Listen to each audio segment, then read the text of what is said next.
Welcome, everybody, to the Leukemia Committee meeting here at the Spring SWOG meeting in San Francisco. My name's Harry Erba. I'm the chair of the Leukemia Committee. I am here with my vice chair, Anjali Advani from the Cleveland Clinic. I'm from Duke University. I want to first, before we get started, acknowledge everyone on the kind of leadership team of the Leukemia Committee that makes all this work. So I will start with our executive officer, Dr. Susan O'Brien, Jerry Radich, who is our translational chair. Anjali Advani also leads our ALL efforts and intergroup efforts. Deborah Stevens from Utah leads our CLL. Laura Michaels leads our working group for AML in MyeloMatch. And of course, we couldn't do any of this without the support of our biostatistical team in Seattle, with Megan Othis leading that group. And finally, none of it happens without Sharon Palmer, Sarah Cantu. So thank you very much. Thank you all for being here. Did I miss anyone? That was everybody? What? Yeah, and Louise. Yeah, I mean, yeah, with Megan, yes. Okay, thank you all. So with that, I am going to turn the entire session over to my vice chair, Anjali Advani, that will take us through the agenda and lead the discussions. So thank you everyone for being here today. We're gonna, today, the program, we're gonna start with actually ALL. Kristen O'Dwyer is gonna give a summary of kind of where we are with all the trials. Deb Stevens is gonna talk about CLL. And then for the remainder of the talk, we're gonna have a few talks on MyeloMatch with Jerry Radich, Rich Little, and also Laura Michaels.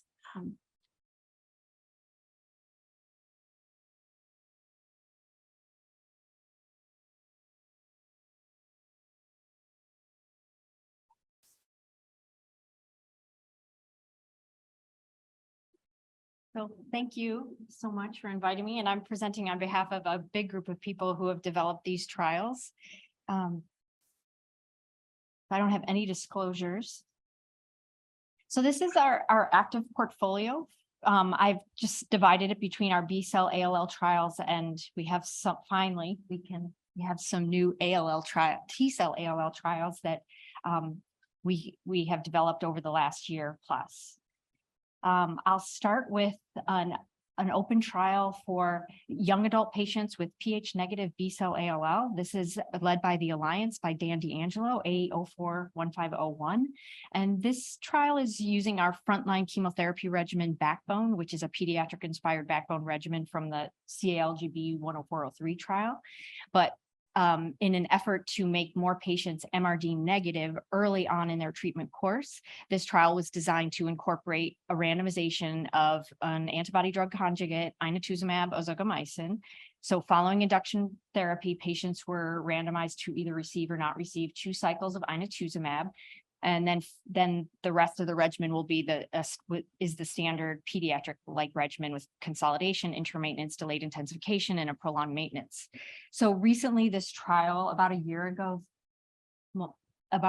this trial was put on hold, an accrual hold, because of a toxicity signal that was identified.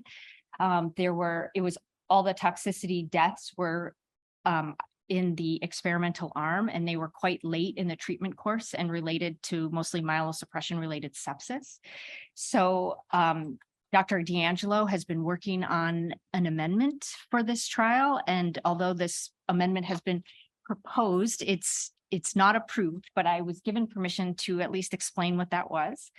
So given that it seems that the intensity of the therapy is too high, especially when you're adding agents to the regimen, which is already prolonged. So adding two 28-day cycles to already a prolonged regimen is a lot for these young adult patients even. So the proposed amendment and it's based on data that was presented at ASH with the blinatumomab data from E1910, showing that patients who are MRD negative benefit from the addition of blinatumomab as consolidation. So the amendment will remove delayed intensification and replace it with 2 cycles of blinatumomab.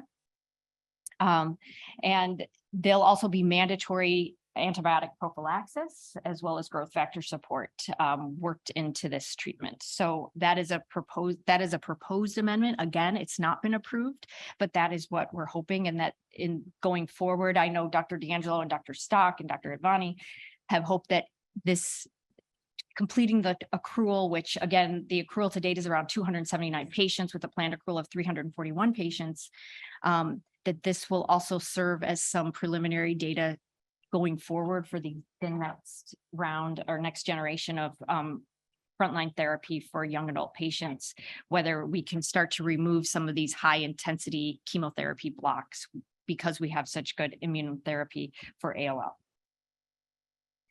The next trial I want to talk about is just opened. This is a trial that was designed really by Elias Jabbour and Marliese Luskin at the Dana-Farber. It will be led by the Alliance, but Dr. Jabbour had contributed significantly to the development of this trial. So this is a frontline trial for our older patients with Ph-negative ALL. So patients will be randomized to either receive inotuzumab plus a mini hyper CVD regimen versus the dose-adjusted hyper CVAD regimen that is sort of considered the standard of care as best we can say at this time for our older patients. So this is again a randomized phase 2 trial. The primary endpoint will be an event-free survival following cycle 2, and I'll review what the events, how we define these events. The accrual goal is about 66 patients, and it has just opened. There's nobody on study yet. This is how the trial looks currently. Patients will be randomized and receive either their hyper CVAD backbone with dose adjustments for age and adding rituximab if they're CD20 positive, but also, and then patients on the inotuzumab arm will receive the inotuzumab. The endpoint will be after cycle 2, and it'll be a molecular, molecular or flow-based MRD endpoint. So, however, there is an amendment that is planned immediately to, because of the data presented at ASH based on the E1910 data showing the benefit of blinatumomab. So patients will, all patients will receive blinatumomab. So we think that this makes the trial much more attractive for the patients randomized to the standard arm with the dose-adjusted hyper CVAD regimen. They will receive up to 4 cycles of blinatumomab as well. We really encourage every investigators to open this trial for our older adult patients so we can establish a standard of care and then get on with our treatment, which we hope will be overall less chemotherapy, more immune therapy for these older adults. Again, the primary objective will be undetectable event-free survival of the experimental arm. So the event will be defined as failure to achieve an MRD negative remission by central multi-parameter flow after cycle 2, or any MRD relapse or hematologic relapse at any time and death from any cause. Okay. So this trial, I just wanted to bring up because this, if anyone's going to ASCO, the older there were 2 cohorts to A041703. This trial was led by Matt Wiedewoldt. It was essentially a truly chemotherapy-free regimen for our older adult patients, inotuzumab induction followed by blinatumomab consolidation. So he will be presenting, and then there was a second cohort for relapse patients, which is still ongoing and accruing. But the 32 patients that were accrued to the older adult population will be presented at ASCO in June. But again, the relapse refractory cohort remains open. So if you do have patients that have not yet been exposed to inotuzumab or blinatumomab, please consider this trial for your relapse patients. There are about 10-ish more spots left on this. So there are a few. Next, this is an open trial for Philadelphia chromosome positive patients, EA9181. Katie Phelan is the SWOG PI for this study, but it's led by Yishai Ofran in Israel. So this is a frontline treatment for Philadelphia chromosome positive ALL patients, ages 18 to 75 years. Patients are randomized to either receive hyper CVAD based chemotherapy with a TKI versus TKI plus blinatumomab. Randomization for transplant is not, people have been asking me about that. There's not a randomization for transplant. The decision to go to transplant is the decision of the treating investigator, but that data will be collected so that we can make some sense of patients who are MRD negative and went to transplant, whether that's necessary. So again, this trial, the accrual to date is about 109 patients. I think it's even a little higher than when I made this slide. The goal accrual is 348 patients. And the next trial I want to talk about is a trial, again, that's open. This is for TALL. So it's for patients with TALL who have MRD positive disease, but it's still in their frontline treatment. This trial is being led by Shara Dinner at Northwestern. So patients who are MRD positive, whether it's in first CR or even if they become MRD positive after an allo, they can register to this trial. And they will receive daratumumab, 4 weekly doses of daratumumab, and then their MRD response will be assessed at day 29, and this will all be centrally done in Brent Wood's lab. So again, this is a small trial, about 20 patients. It is open through the NCTN. I don't think there have been any enrollments yet. So hopefully we can participate. And then I'll talk briefly about Dr. Advani's study, S1905. This is a phase 1/2 study of, this is for relapsed TLL, but it's a novel prodrug that's being used in the relapse refractory setting. There's some really beautiful correlative studies being done by Cecilia Young. So far, at least when I checked, you can update me, the accrual goals around 39 patients and 13 patients have been accrued to date. Or a little bit more. Yeah, no, great. This trial right now is on hold just due to lab issues. We had to change the lab for some of the correlative science for the MRD. So it's been on hold for a little bit, but once hopefully that amendment is at CTEP right now, we should be able to reopen it soon.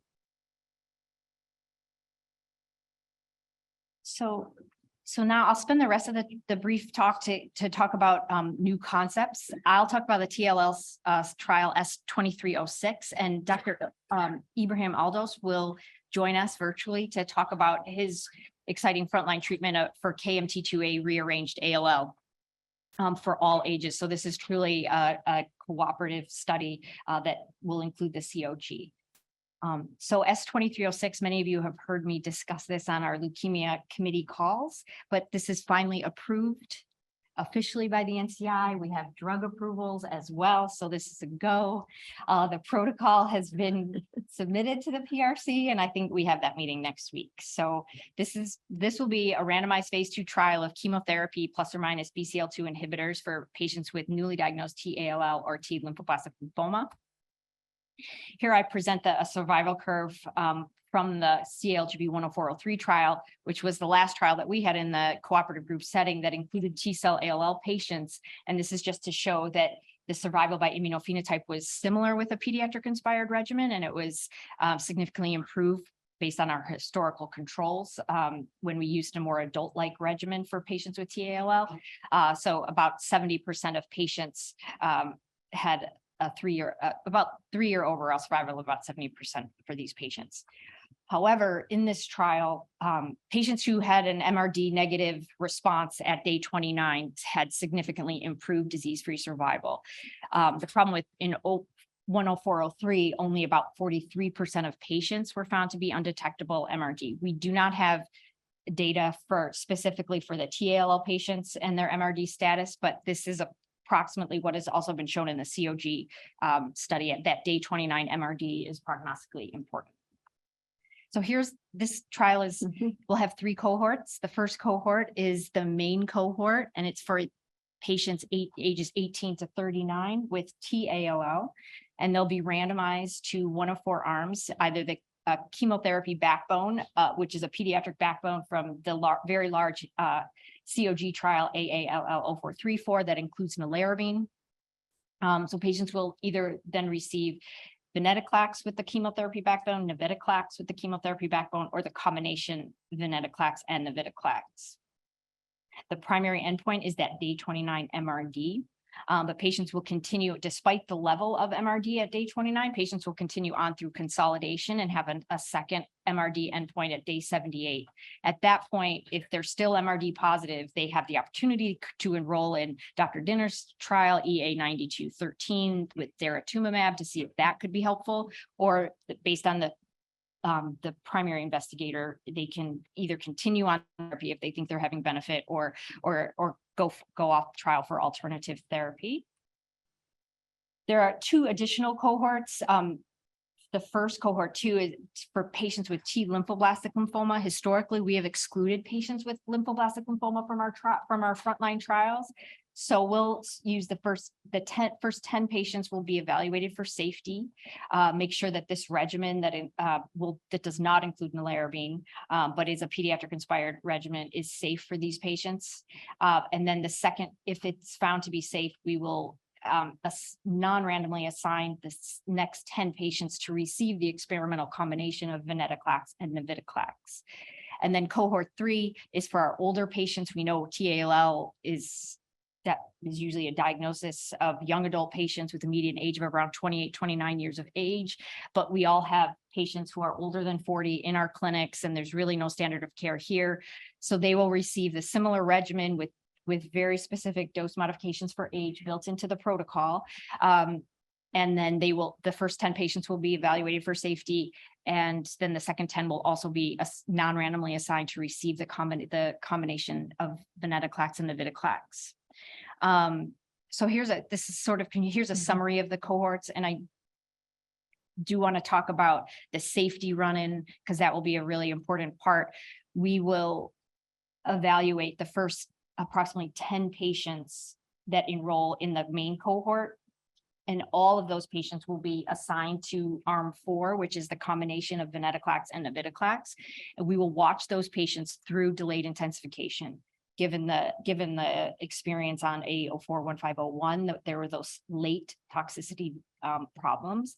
So we will, if fewer than 3 out of 10 patients do not experience toxicity, then the randomization will begin. We have in the protocol worked on growth factor support and mandatory antibiotic prophylaxis, et cetera. And this safety run-in phase will be open to all sites as long as the investigators commit to attending these safety review meetings.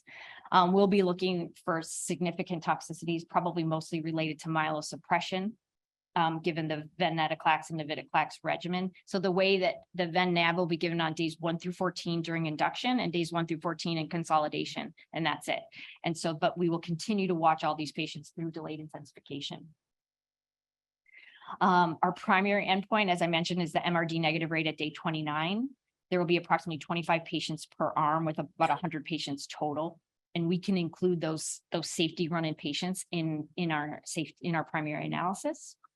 So we expect to accrue about 2 to 2.5 patients per month based on the accrual data from 10403. And this with 4 years of follow-up. So this whole trial will take about 7 years. For our lymphoblastic lymphoma and our older patient cohorts, it's really a safety analysis.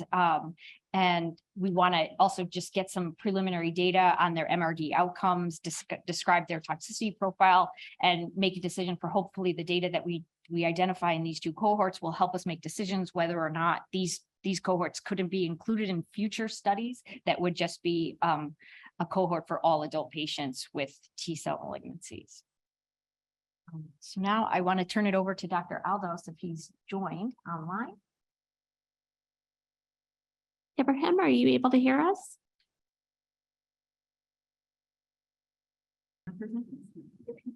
Sure. All right, well, I can give this a try. So if he joins, let me know. I guess I can, does anyone have any questions about the current trials that are active through the NCTN, or any questions about the T-cell ALL trial S2306?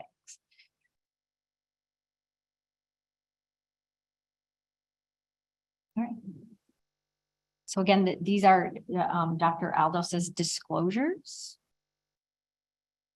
So KMT2A rearranged ALL is a high-risk subtype. It is a subtype that affects all age groups, but it is a rare population for sure. And we've never had a specific trial for this patient population in the cooperative groups. The other unique thing about this trial is that acute leukemia of ambiguous lineage will also be eligible for this trial. And that's another high-risk subtype that we have not yet been able to include in our trials. As I mentioned, the KMT2A rearranged ALL carries a poor prognostic outcome with current frontline therapy and even in the after allogeneic stem cell transplant. The propensity also to undergo lineage switch to a more myeloid phenotype, especially with the observation with CD19 targeted immunotherapies is real. And so some of our best tools for relapse refractory or high risk ALL are not that effective in this subgroup. Similarly, there's lower expression of CD22, and inotuzumab has been the limited data that we have shows that it has lower activity in this subtype.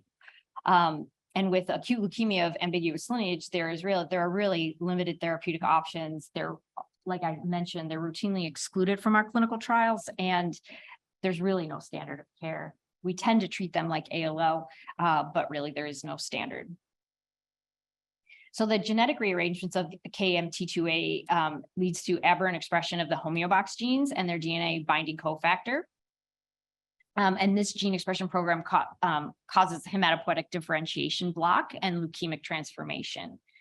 So for these leukemias that have a KMT2A rearrangement, and the menin is a critical oncogenic cofactor. And we know, and Dr. Erba has led a lot of these menin inhibitor trials, of the blockade of this interaction can disrupt the assembly of the oncogenic KMT2A wild type or the fusion complexes on the chromatin. And their preclinical studies have shown that the menin inhibition downregulates HOX and mice transcription and reverses the leukemiogenesis in these leukemia models.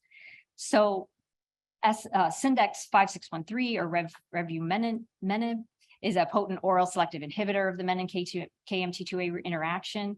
A phase 1 study has been done, and it was associated with a very low frequency of grade 3 or higher treatment-related adverse events. The main toxicity was found to be QTc prolongation and also differentiation syndrome.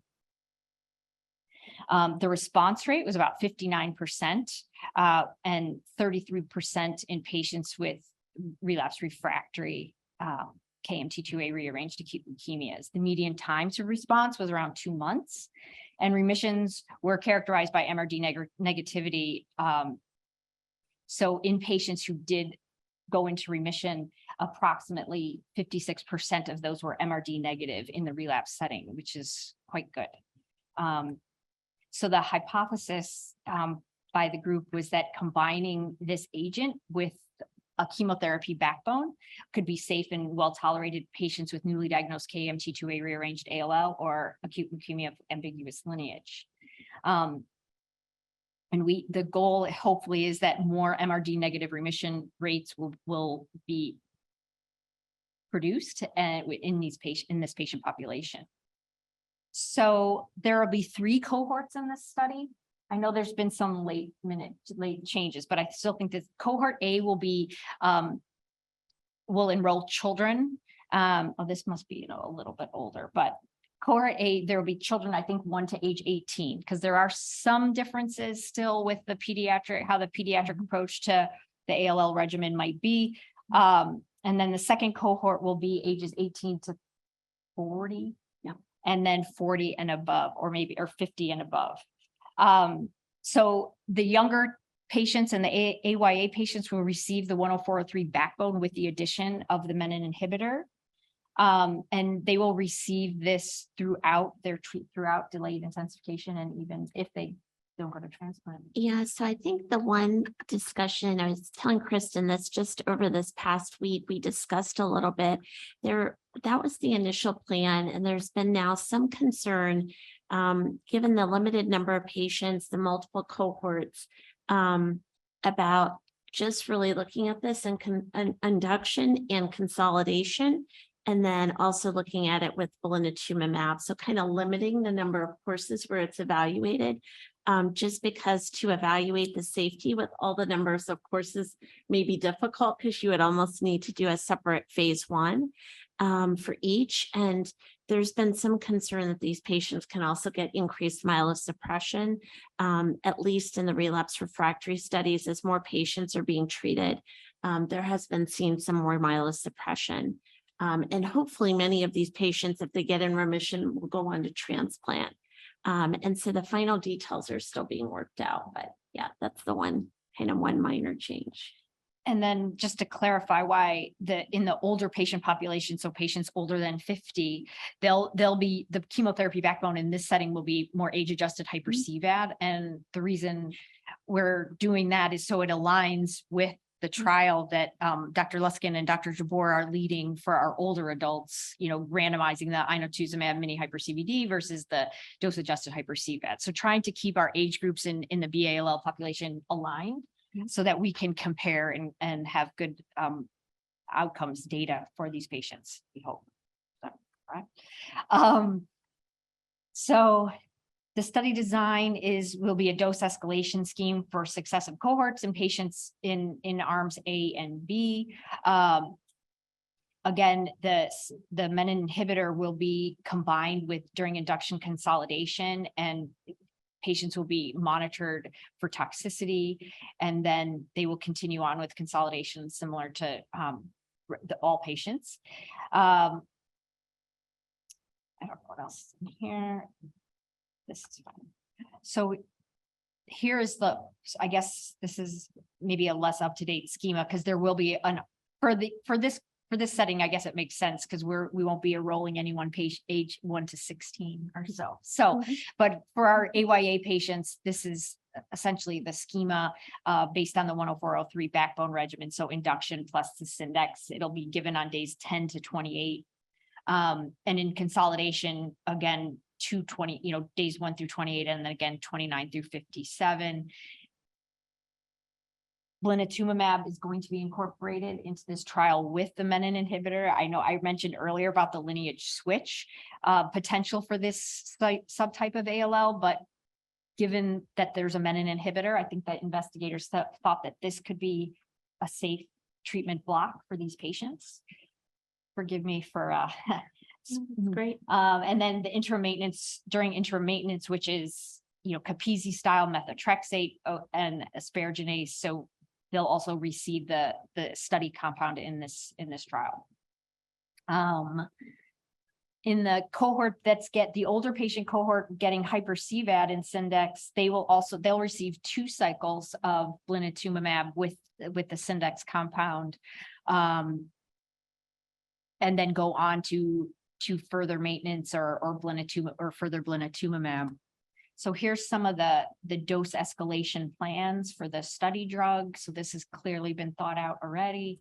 And again, the primary objective is to assess the safety of the compound in combination with a high dose chemotherapy regimen across the age spectrum. And then the secondary endpoints will be to evaluate outcomes, remission rates, the MRD negative remission rates, EFS, OS, and obviously the experience with allo in these patients. So this will be the patients eligible for this study will be newly diagnosed ALL or ALL with ambiguous lineage and a KMT2A rearrangement. The very unique thing is this will be open for ages 1 year and above. This is the first ALL trial that we're really doing with the COG, which is very nice. And then the very last thing I'll just briefly touch on is a trial being put through by the COG by Eton Orga. So this is me using levocarnitin as prophylaxis to prevent some of the asparaginase associated hepatotoxicity in our young adult patients. So he's done extensive work on this. I won't go into it too much with what we have on the agenda, but this trial is, I believe if it's not open now, it will be within the next few weeks, but this would be something to consider. It's a question that those of us who use a lot of asparaginase containing regimens, whether levocarnitin can help prevent some of this hepatotoxicity. So please consider that trial at your center if you can. That's what we do. Perfect. That's great, Kristen. Thank you for doing such a wonderful job reviewing everything. Does anyone have any questions? Sorry to be a disruptor maybe, but MRD is so important in ALL, and we have different types of assays, and everybody uses the flow assay, and we do have a more sensitive assay, the next gen clonoSEQ. And is there a plan to move to this more sensitive assay given its prognostic importance in flow negative patients? Yep. So, well, I can only speak to the TALL trial, I think, right now, but Brent Wood will be doing all of our flow data, but he also will be doing, as a translational aim, collecting NGS based MRD, and then we'll do comparisons between not only the blood, but day 29 and day 78 for all the arms. What about all the BALL studies? So I think in a lot of them now, the plans are to incorporate it, whether it's used real time. So I think in some of them, it's been a funding issue. I have to go back, to be honest, to look at the elderly trial that Ellie and Marlise are doing. I believe that's going to be collected. How that is, but I think they were trying to get additional funding for that. But yeah, I think it's going to be important. I think most of the studies going forward are trying to do both, because I agree with you. And I think it's become, I think, standard of care, even for those people that are not on trial. What I wonder is from the 1910 study, do we have an opportunity to learn here? I mean, the data with the flow cytometry is quite impressive, and the addition of blinatumomab. But one thing I'm seeing in clinic is, how about patients who very rapidly become negative by, next gen sequencing, and typically or have very good risk of cytogenetics of 119 or what have you? Do we have to give everyone blinatumomab? So can we start thinking about cutting back actually on in adult ALL the way they do in children?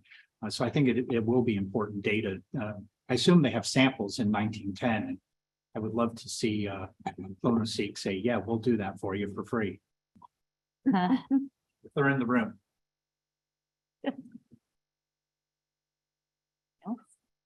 Anyone else?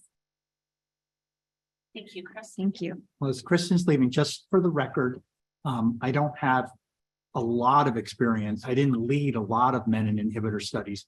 And to show that I don't have a conflict of interest, I was not an investigator with revumenib, just another two. But I share the comment about the potential for myelosuppression, because I've actually seen that in my own patients. And for some reason, the KMT2A mutated, where you clear the disease from the marrow, but the counts don't recover. And I haven't seen that in my few patients with NPM1. It doesn't make any sense to me why that would be. But I think it begs the question, we really need to see more data about who these patients are, what they've been exposed to in terms of prior myelosuppressive chemotherapy, and some of the long-term data about how they're doing in terms of their blood counts. Interesting. I have a patient that I sent to University of Chicago on this index trial, and Wendy Stock was telling me that they've given several, I don't know how many patients, but they're actually doing some stem cell boosts on some of these patients because they're just not getting count recovery. My patient is one of those. We're kind of having to consider that potentially.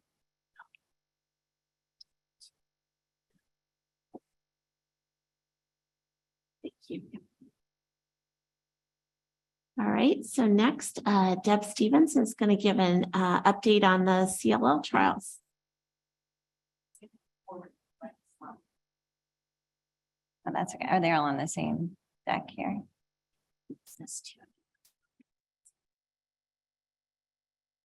This is a rapid fire. Everybody's going to get a quiz on this later. Okay, thanks everybody for coming today and allowing me to give you some updates on what's happening within the CLL committee. I wanted to spend most of the time just reminding you guys of the S1925 study and giving some updates on where that's at currently. So just as a reminder, this S1925 study is a randomized phase 3 study of early intervention with venetoclax and obinutuzumab versus delayed therapy with venetoclax and obinutuzumab in newly diagnosed asymptomatic high-risk patients with CLL, or the EVOLVE CLL study.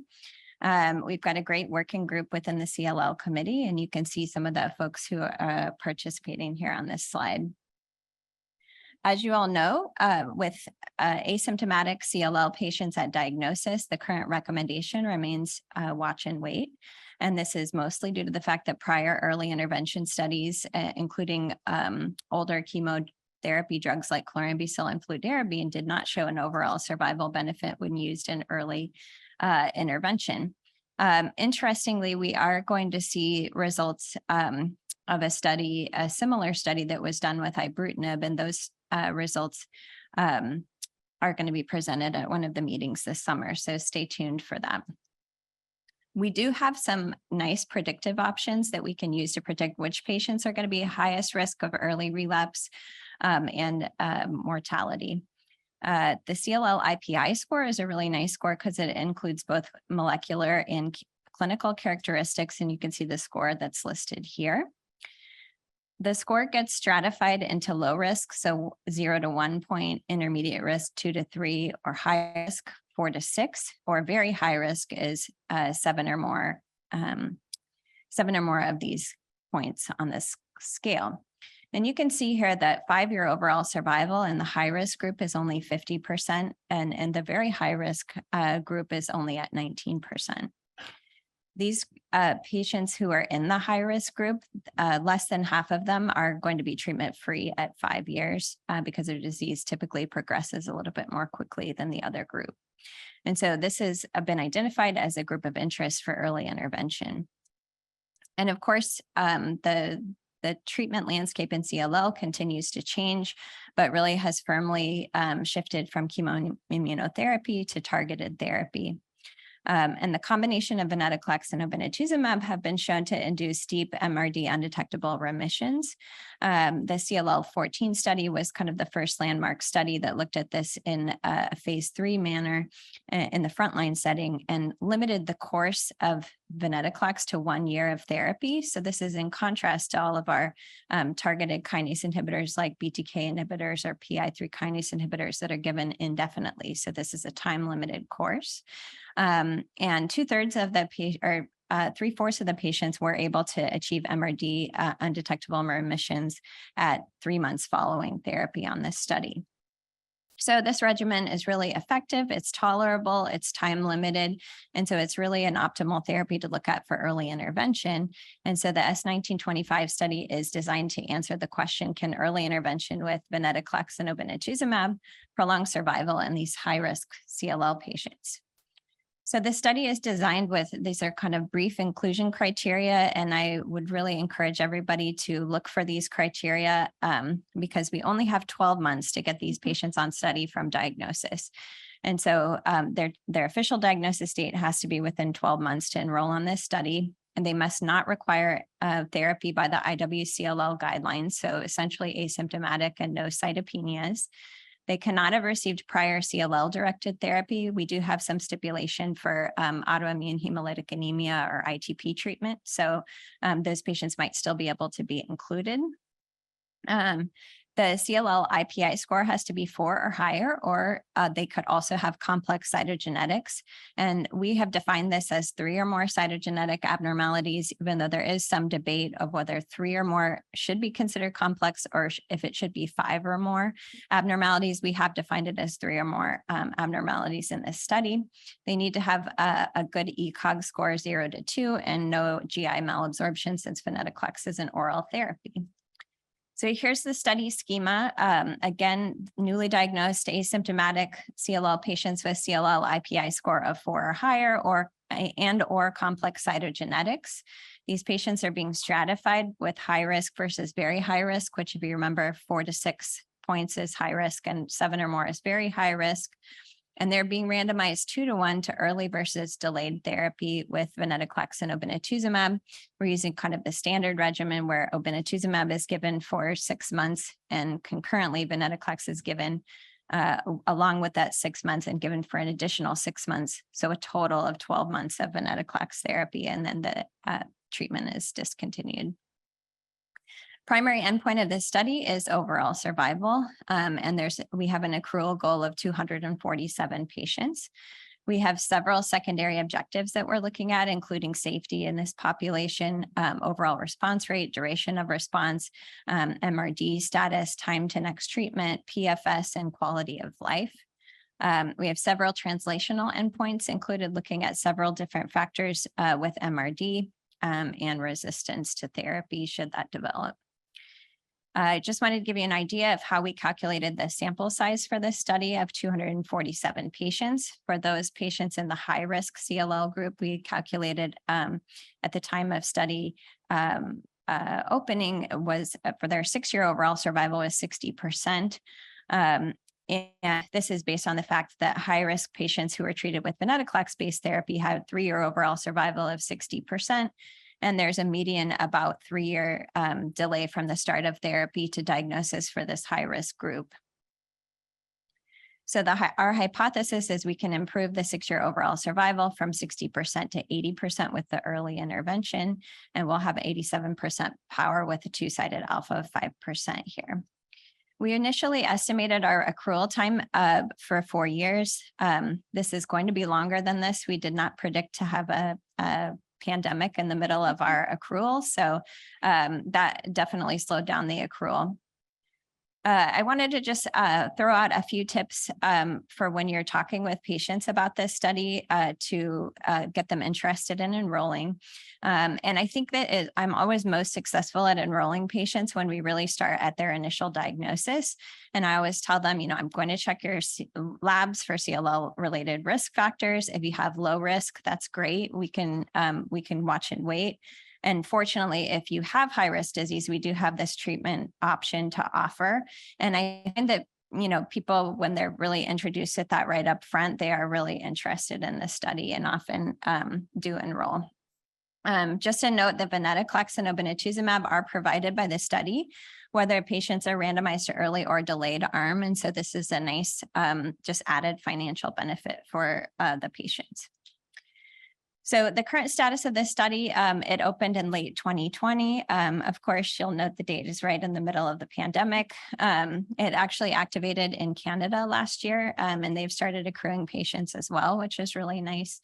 And we have accrued 64 out of the 247 patients. So this is about a quarter of the enrollment, and we need 3 more quarters. So if you guys don't have the study open at your site, I would really encourage you to open it, because we do still have time. It's not like it will accrue, by the time you get it open, it will be accrued. And so we really need all the help we can. I think this is answering a really important question for this group.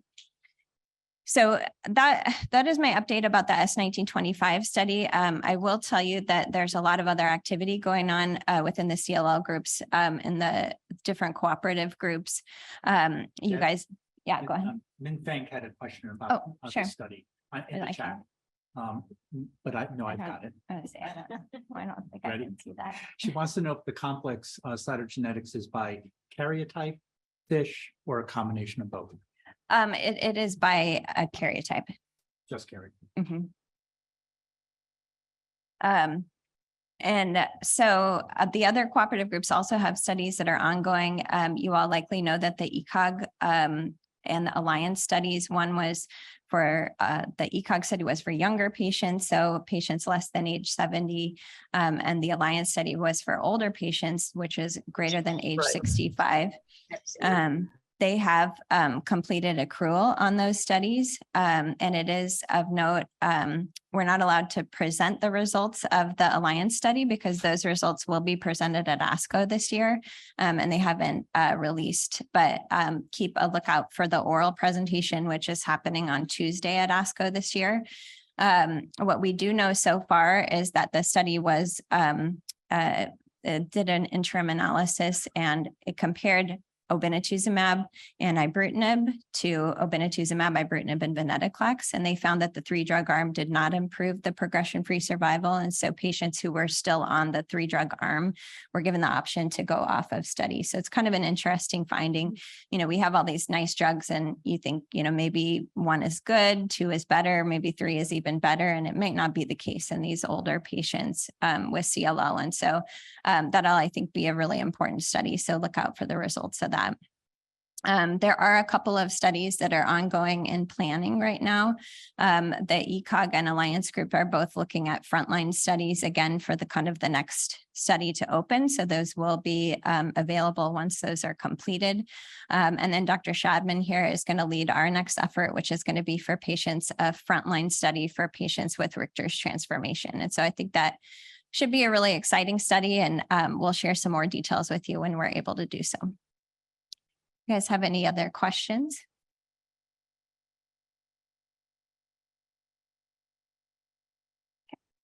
Thanks. Thank you. Thanks, Deb. So trying to see, Sharon, do you remember who's next for Dr. Little? So I wanted to do a special introduction for Dr. Little. Rich Little is our CTEP liaison representative, has been my friend for a very long time.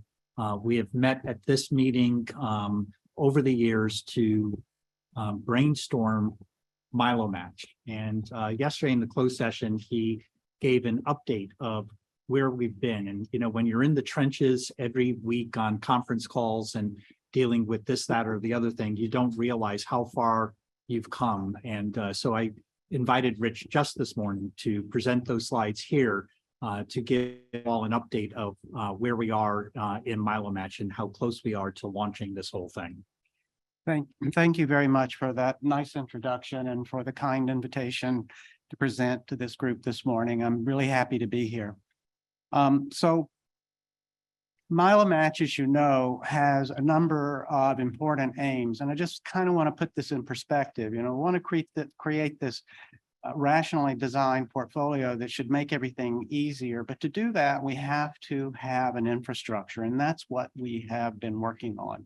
And that infrastructure should, and we believe will, enable our investigators to focus on the science, utilizing this infrastructure of having all of the investigational drug agents and the investigational devices that are the assays available to them without having to look for additional funding or regulatory approvals. That will all be in place. And for our industry collaborators, it provides a unique opportunity to participate in this effort and to also leverage the ability to work cross collaborations with other companies for novel combinations. And so we believe that this will also be a great opportunity for young investigators' career advancements as they participate in the program. This is a schema of how the initiative works. Patients are newly diagnosed and undergo screening in the master screening and reassessment protocol, utilizing the laboratory assays that I will go over in a moment to make a treatment assignment to Tier 1 treatment trials. As they progress through treatments, they have an increasingly lower disease burden. And you can see here that they can skip tiers defined by, for example, Tier 2 would be a consolidation kind of approach, Tier 3 transplant, and Tier 4 is a very scientifically intense space where patients have completed definitive therapy and we interrogate for the possibility of residual findings that could be targeted for therapeutic benefit. Whoops. So the assays that I'm talking about are integral assays that will be under NCI investigational device exemption, and we are in the process of working through that process with the FDA currently. The laboratories that can be used for initial patient assignment will be turned around within 72 hours from the time that the specimens are received in the laboratory. And these are the NCI myeloid assay. that will be conducted at the NCI MOCA lab and at the Fred Hutch lab. Error-corrected sequencing, duplex sequencing. This is not for initial patient assignment, but for tier 4. Flow cytometric analysis, again, not for tier 1 initial, but for tier 2 and above. And cytogenetics in fish, yes, that has to be under IDE as well, believe it or not, even though they've been used for decades. And that is used also for initial patient assignment. And there'll be additional integrated assays that aren't subject to IDE, including whole genome sequencing, RNA sequencing, and any other interesting technologies that emerge that we evaluate and decide would be useful to include. This is just depicts what are the gene list and the NCI myeloid assay. And the error-corrected NGS will mirror this so that whatever we find at diagnosis, we can look for later on. This just is a cartoon showing that patients newly diagnosed come into the master screening and reassessment protocol, have their clinical and laboratory data analyzed and parsed by the NCI matchbox to make an initial assignment. So to tier 1, that would be the older basket, the younger basket, or MDS, and then they complete those studies and are reevaluated and then assigned to tier 2, 3, or 4. This is just a quick overview of where we are with the first generation studies in the younger basket. In green, you see studies that have been fully approved. In blue, studies that are in development. And for the older basket, a similar cartoon, and you can see that there are trials for T53 mutant, FLT3 mutant, and others in development. And for the MDS basket, the same thing. So there are there's an approved protocol for TP53 mutated MDS, and you can see these other ones that are in development. And there is a transplant study looking at the addition of venetoclax with conditioning with or without venetoclax, and also a second randomization to look at the role of venetoclax as maintenance.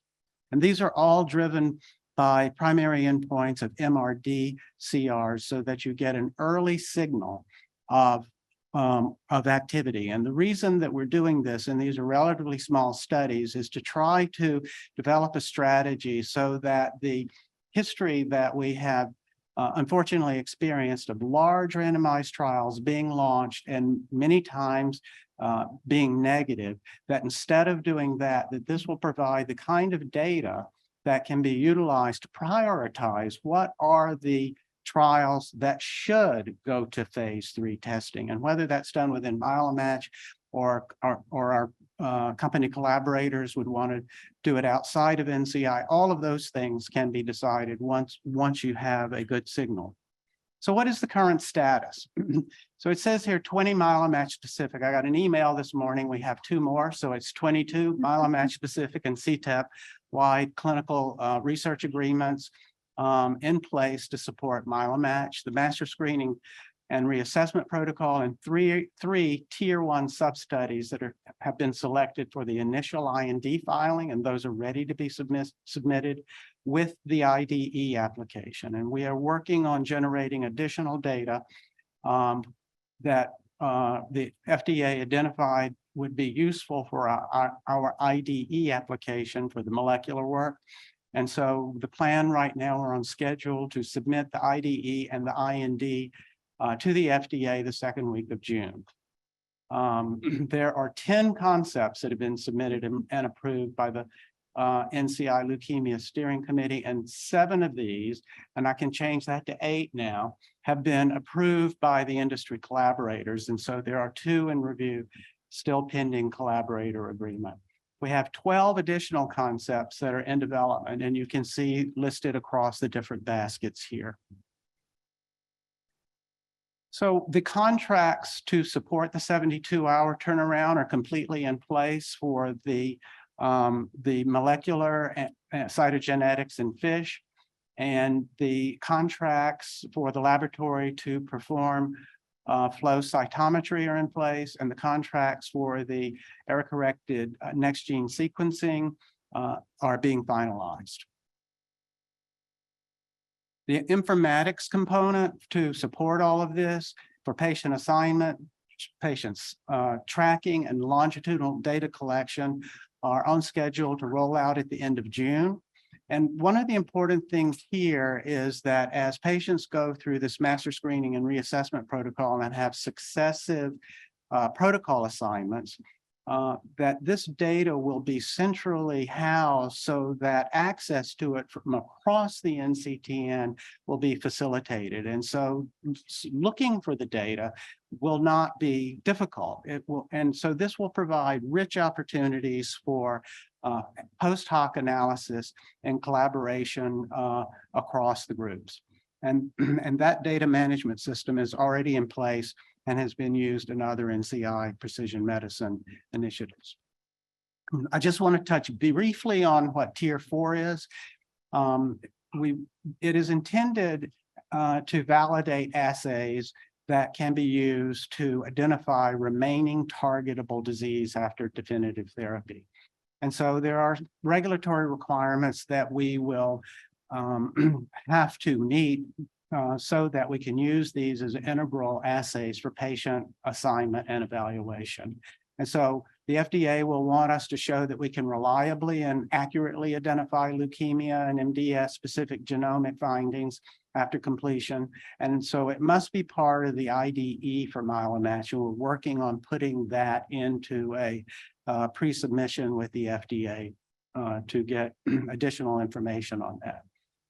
So what will Tier 4 look like to make that kind of evaluation? And this is just example of trial design. So if patients, after all of their definitive therapy, remain flow positive, you could look and see what mutations are predominant and could you target them? Well, the randomization would be between active treatment, not targeted treatment, active treatment, and that active treatment plus the targeted treatment. And so the readout to see if this is actually evidence that you can use this would be what happens to the flow, what happens to the NGS signal? Are they both going up? Are they both going down? Are they disparate? If they're both going in the same direction down, that would be evidence that this kind of strategy is useful. And then the important secondary endpoints of event-free survival, progression-free survival could help inform whether this would be the kind of strategy that you could employ going forward. And for those who are flow undetectable, but you can only find their mutations through the error-corrected next gene sequencing, you could randomize them to active treatment versus observation and have sequential follow-ups on all these patients in both the flow positive and flow negative so that you can see the assays are going and what the clinical benefit parameters are, how they're correlating. And so those are just examples of Tier 4, and depending on the regulatory pace, we have options where we can include the duplex sequencing in Tier 4. We will be doing the duplex sequencing on all the patients from diagnosis all the way through. And so if there is additional data that the FDA needs before we can actually use it as a assay for patient assignment, we are generating that data from the very beginning. So I think that is the end of the talk. And as you can see, there's been hundreds and hundreds, thousands of hours that have gone into creating this infrastructure. And I do believe that we will be able to realize the goal of having signal finding studies that can inform which of the new drugs should be prioritized for phase 3, and we will thereby increase the hit rate for positive phase 3 trials and advance therapeutics for patients with these diseases much more rapidly than we have in the past. Even though it might seem that we've slowed things down putting it together, once it's up and running, it should be very, very easy to develop new studies, put them into this, and get them activated. Thanks very much. Yep, beautiful. Good. So thank you, everybody. I appreciate the opportunity to share a little bit of a slightly more granular view than we just of the studies that are ongoing or about to open for MyeloMatch. I have really learned a lot from Rich and Harry, Megan, and the others leading this, Jerry. So it's been great to be able to do this regularly. So these are my disclosures. Rich just went over these aims of MyeloMatch. I don't need to repeat them. I just would say that one of the best things I've found is the opportunity to work with people throughout the cooperative groups who are early or mid-career, and getting them engaged in the cooperative groups and also in the development of studies and having them witness some of the kind of what it takes to make the sausage. I think this is a great opportunity for them. And I also love the collaborative cross-cooperative group approach. So as Rich said, and this is sort of what we talked to our working basket about, that the first step is that the studies get presented to the working groups and hopefully simultaneously are presented to the leukemia groups within each cooperative groups. And once those back and forth go, once there's some consensus about what the ideal drugs would be, the ideal structure, a chance to vet the pluses and minuses, then they're presented to the Senior Scientific Council of MyeloMatch, which also often is a ping pong game back and forth to really vet the alternatives out. Then it's working out the pharmaceutical partnerships, aligning the study to the study FDA and the pharmaceutical plan, eventually going to the steering committee and then writing the protocol and moving towards activation.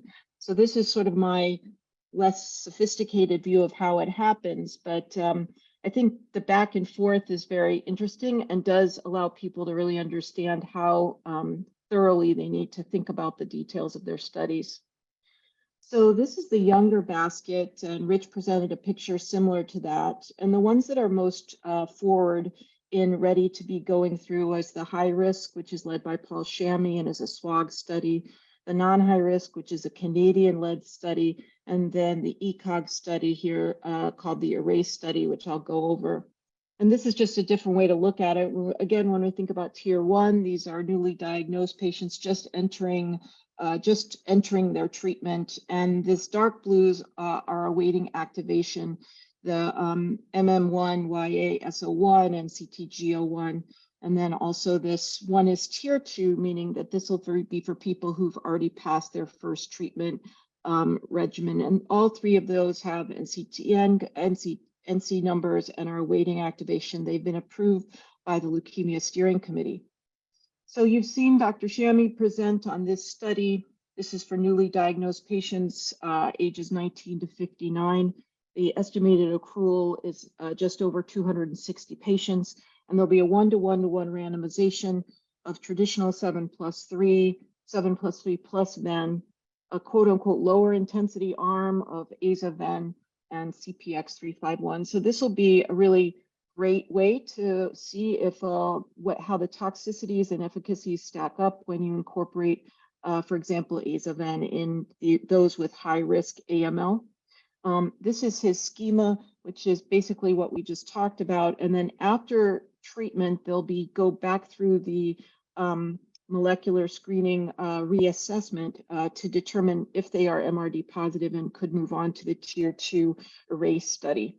And again, just some key eligibility and stratification is going to be on age and stratification by age, sort of younger AYA age versus over 40, P53 status.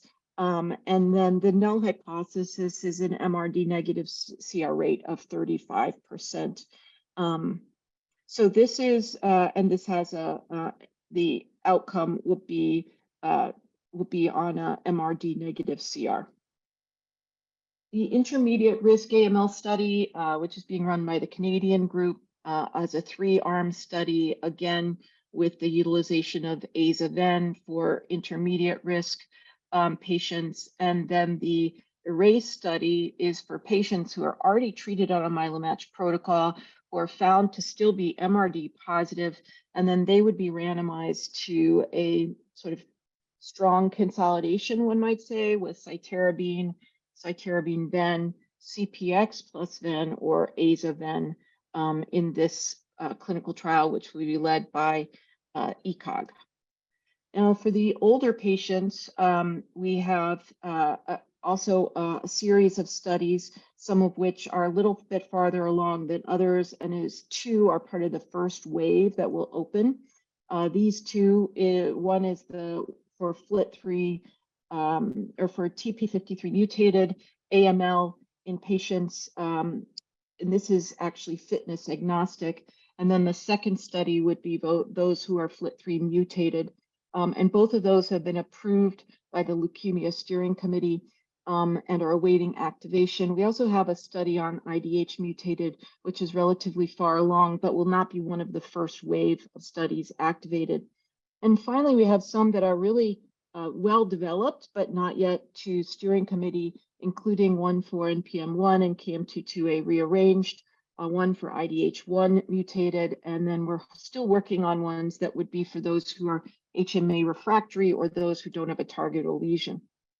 So this study is for P53 mutated AML. This is a SWOG-led study for patients over the age of 59, but it is fitness agnostic.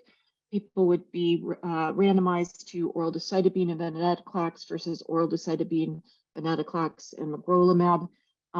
Again, fitness independent and a pathogenic TP53 mutation based on centralized testing with, in this case, not CR, but rather overall survival as the primary endpoint in this study, which has been written by Rory Shallis and David Salman, Amer Zaidan, and several others.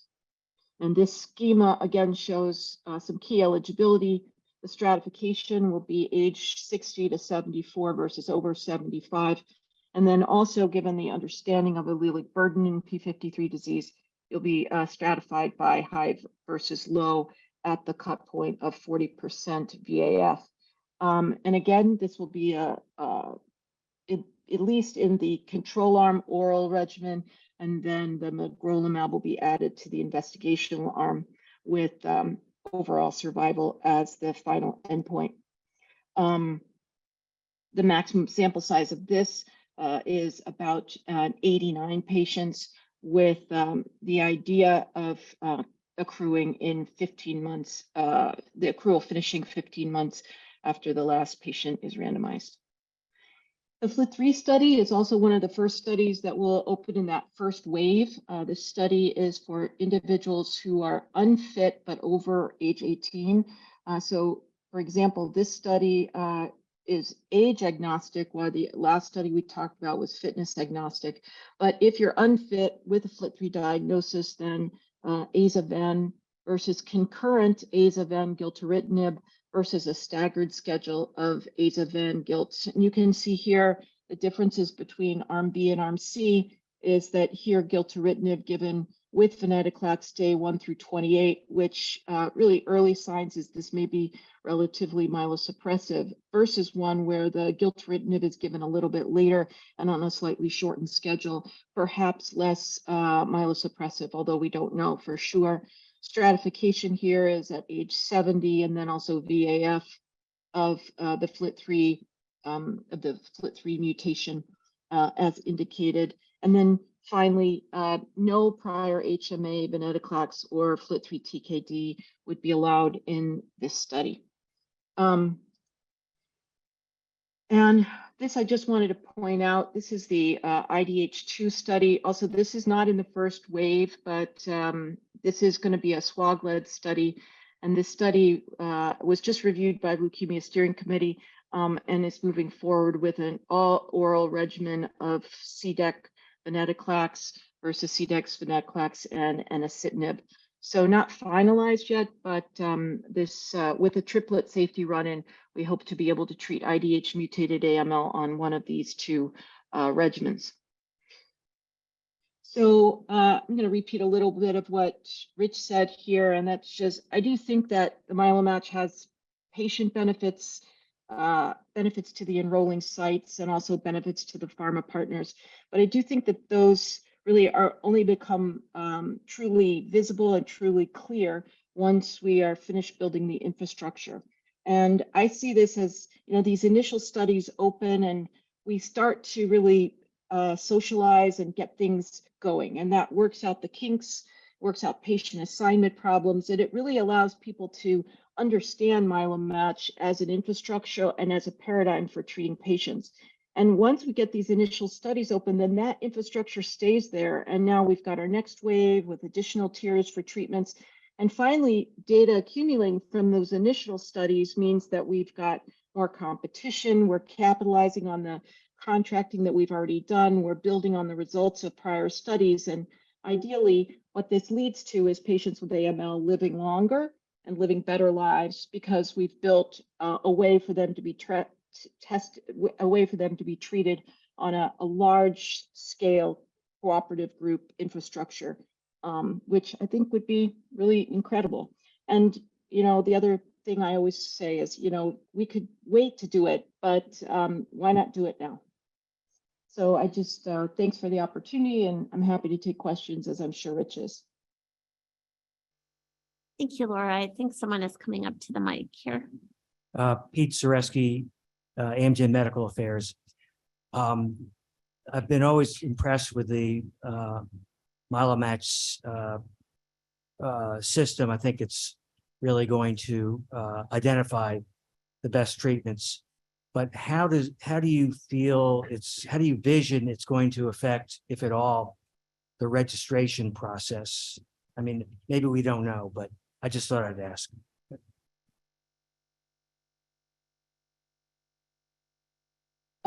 I will defer to Rich or Harry on that, but I do know that MyeloMatch is capable of doing registrational level studies.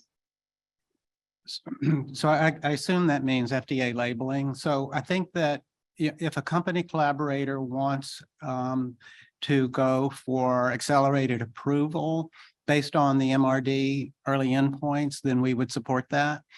There is one study that we are considering that will be designed for a full approval in a relatively rare population that seems that because of the screening to find them, that this would be a unique opportunity to leverage MyeloMatch for full drug approval, but that won't be the typical trajectory for MyeloMatch, but we can support sort of whenever a company wants to do it, accelerated approval based on the early endpoints.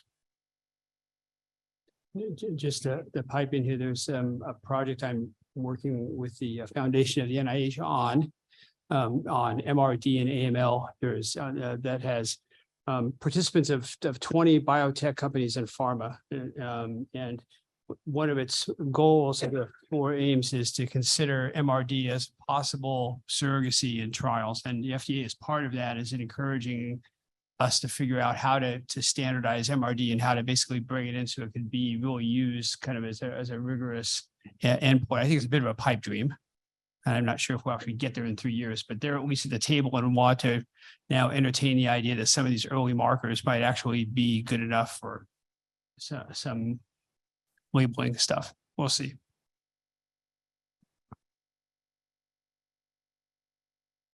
Thanks, Laura. So just a little historical perspective here. In one of her first slides, Laura put down that MyeloMatch was developed for one of the many reasons was to develop the career in the NCI system for early investigators. And you might have noticed in the slide, it became early and mid-career investigators. And that's Laura, because Laura, when she started all this with us, was the lead of the SWOG 1612 study in older AML. And, this was in the early days of when we were considering how could we pull off an intergroup collaboration in and develop drugs in a thoughtful way. And so Laura shepherded 1612 And we all learned a lot of lessons together. And during that time, what happens? Laura grows up, she becomes a division chief, and she has all these publications. So we have to consider her mid-career at this point. But I really, thank Laura for her leadership, not only on the older AML working group, but in MyeloMatch in general. A lot of the lessons learned from 1612 have led to, how we're doing things differently in MyeloMatch. So I'm going to turn it over to you, Jerry, for no? Yes, you're done? Oh. Oh, okay. So Rich Lil's covered everything that Jerry has. So to come back, let me just come back to that for a second, then I forgot what I was going to say. Okay.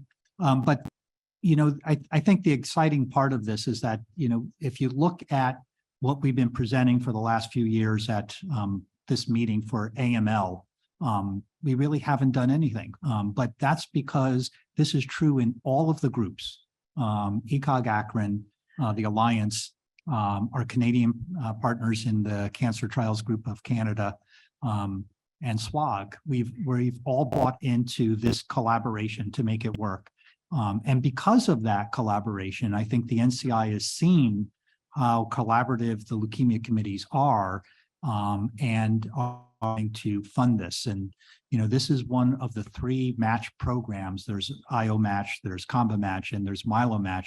But what's different about this is that this is an effort to improve the outcomes of people with AML and MDS from the time of diagnosis. So no one gets grandfathered into this protocol. So all of the investigators throughout the NCTN groups have agreed to put everything else on hold in order to do this. So we're really excited about getting this launched. One thing you might have noticed, and I don't think we spent enough detail on it, but I'll mention it, is there are some tier 1 groups that don't have a protocol yet. So we're going to launch this with the Canadian trial in intermediate risk and the SWOG trial in high risk, but there are other subsets of patients. So what happens to those patients if they register to the study and they don't go into one of those trials, or they're not eligible for one of those trials? Well, built into the screening protocol, screening and reassessment protocol, will be a tier advancement protocol. And so for those patients, we are going to be very non-prescriptive as to what the investigator can do for that patient and the limited amount of data to collect. So the patient will come on the study, they will get, if they don't go into a tier 1 protocol, they will get whatever treatment that doctor and patient decide on, and we will collect limited data, response rates, survival, and samples on these patients. And then they could be assessed for a tier 2 or a tier 3 protocol, and someday a tier 4 protocol. And so we envision this as a way of keeping people in the system, collecting data on them all through it. And in thinking in advance on this, this actually will be an important group of studies of patients for us to publish on as well. What are the standards of care that are used in the community and at large, and what are the outcomes for those patients? And so we have investigators in the NCTN who've been willing to take on that part of the MSRP, the tier advancement protocol, to make that work. At the beginning of the session, I don't think Gail was on yet, but I want to acknowledge Gail Sperling as our patient advocate. She has been the patient advocate for MyeloMatch, and as this thing has grown, she has realized that she can't do it on her own, and she's actually convinced her colleagues in other groups that they want to be involved. So we have a number of patient advocates, and so we're working with them to get the word out about MyeloMatch. That should hopefully, we might be close to launching studies by the time we meet in Chicago, maybe, definitely by the end of the year. So we're excited about what's coming there. But I want to, thank Rich Little and Jerry Radich specifically for their leadership on MyeloMatch, making this work with the NCI and the countless hours of work that Jerry and his colleague Cecilia Young in Seattle have done to validate and to get these assays. I don't know if I should say validated, but just, validate and collect the data that is necessary for the FDA to provide the IDE.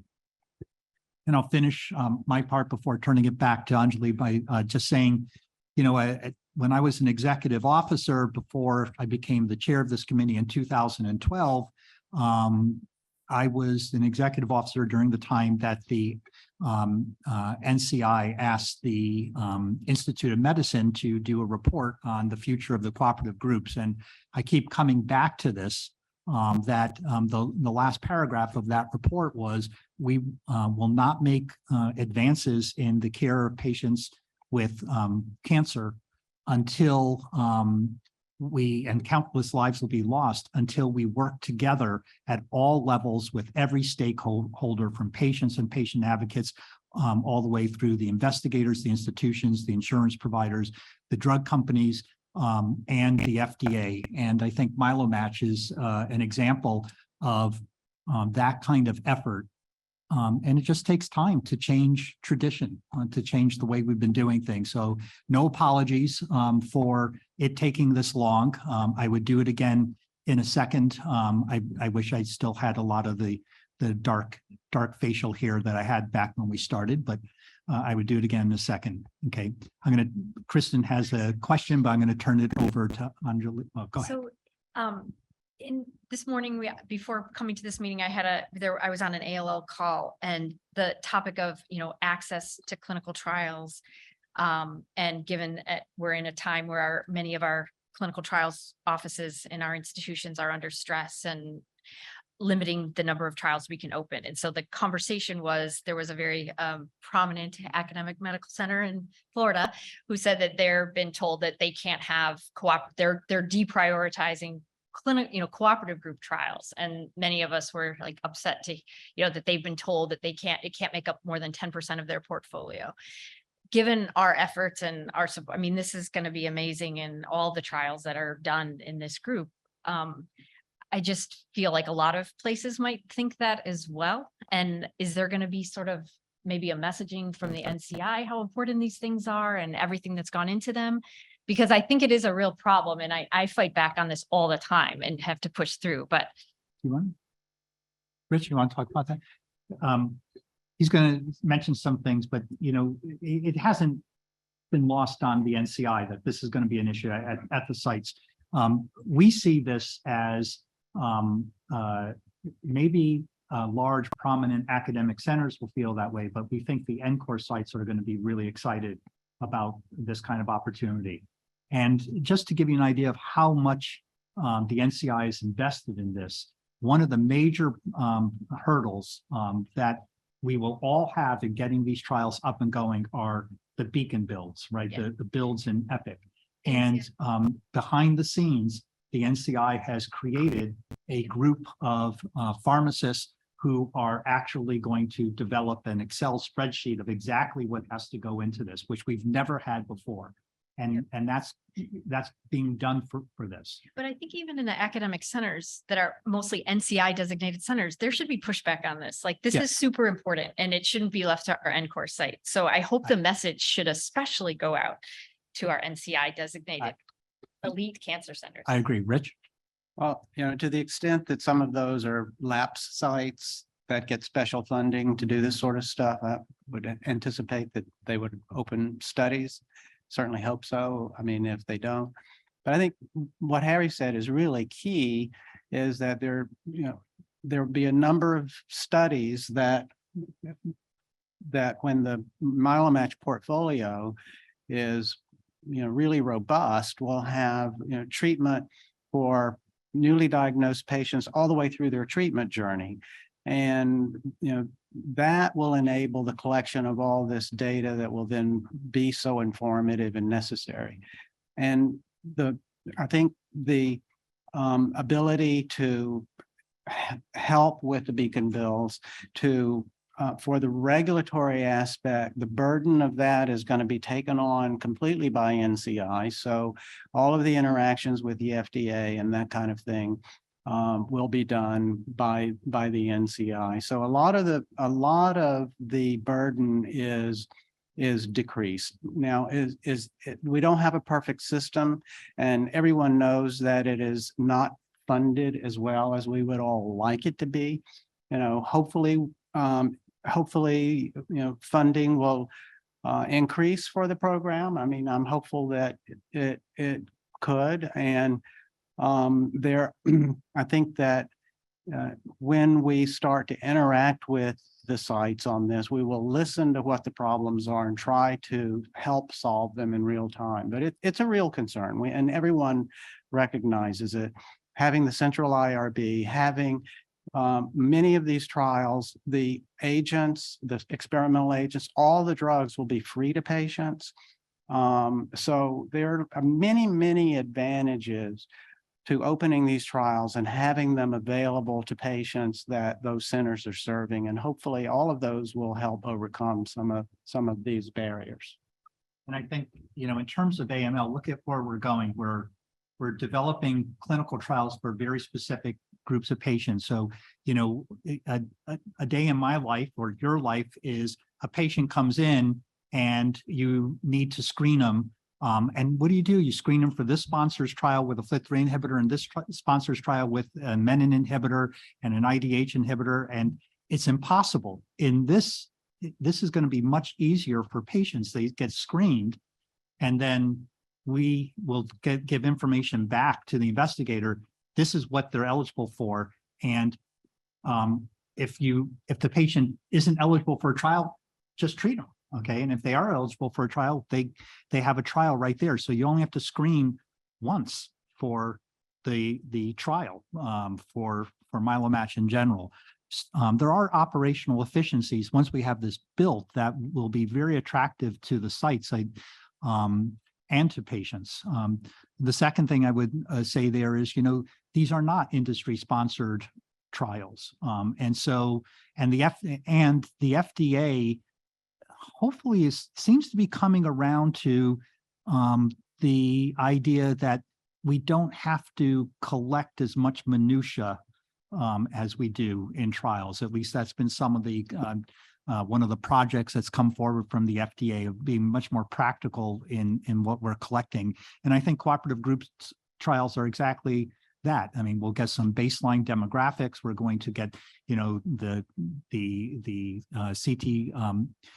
CAE, and we'll get the response and long-term outcome of patients. But, and it'll be, so yes, you get paid less, but it's not going to be like what I see my nurses and research nurses and data managers having to do with the countless queries coming back from international safety boards from different industry partners. I mean, it's, I think there'll be a lot of attractive parts to this that go way beyond the funding. But your point is well taken. We have to make that clear to the sites.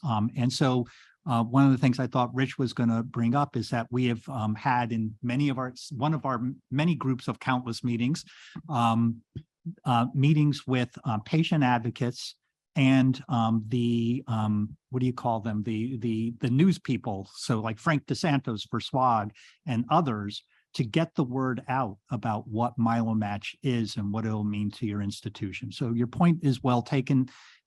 We've heard the same thing, but I think as this rolls out and people see the operational efficiencies of it, that they'll come around to participating. And your point, Rich, about the lapses is very true. I know. I'm on the LAPS committee at Duke, and they keep asking me, when's MyeloMatch coming? This is really going to help our LAPS grant because everybody goes on a study. Everybody goes on. So we have a question. Will MyeloMatch require the reporting of all grade 1 and 2 AEs? Also, will there be a requirement to report AEs that are not clinically significant? What? No. And that's an example of, you know, us being a lot more practical, especially in leukemia trials, right?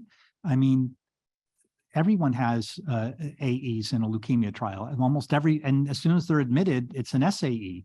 You know, this will be a lot easier for our research groups to do it. We won't get paid as much money, but there will be much less collection of data. It'll be, you know, just what is, you know, related and you know, higher grades toxicity, but not that person goes from alopecia 1 to alopecia 2, which happened to me in the development of Myelomatch, actually. Does anyone else have any other questions? All right, well, thank you It everyone looks- for the. Anjali, it looks like Gail would like to speak. Oh, yeah. Thank you, Gail. Hi, everybody. Yes, this is Gail. And the Myelomatch. And I just, I sort of feel like I've watched Myelomatch grow up over the last couple of years. And I just really have to acknowledge that from a patient and a family perspective, how really exciting it is. I want to acknowledge that for all of the studies that I've heard presented today. But the collaborative nature of Myelomatch is really very exciting. I think it's going to non-scientist, it looks like a game changer to me. And I think patients and families will just really hugely benefit from the implementation of this. So I really look forward to seeing it rolled out. And if Harry's right, before the end of the year, that would be very exciting. So thank you. Thanks, Yeah, Gail. I just want to say something else. I was at a cancer center retreat this morning, and somebody got up and talked about one of the #1 reasons why people don't enroll in trials is because they get to a center thinking they're going to get there, and then they're not eligible and there's nothing else available. So I just want to highlight Harry's point that if we don't have an open targeted trial, you can still be on protocol, and that will allow us to capture people that might not otherwise have been on clinical trials and really expand access.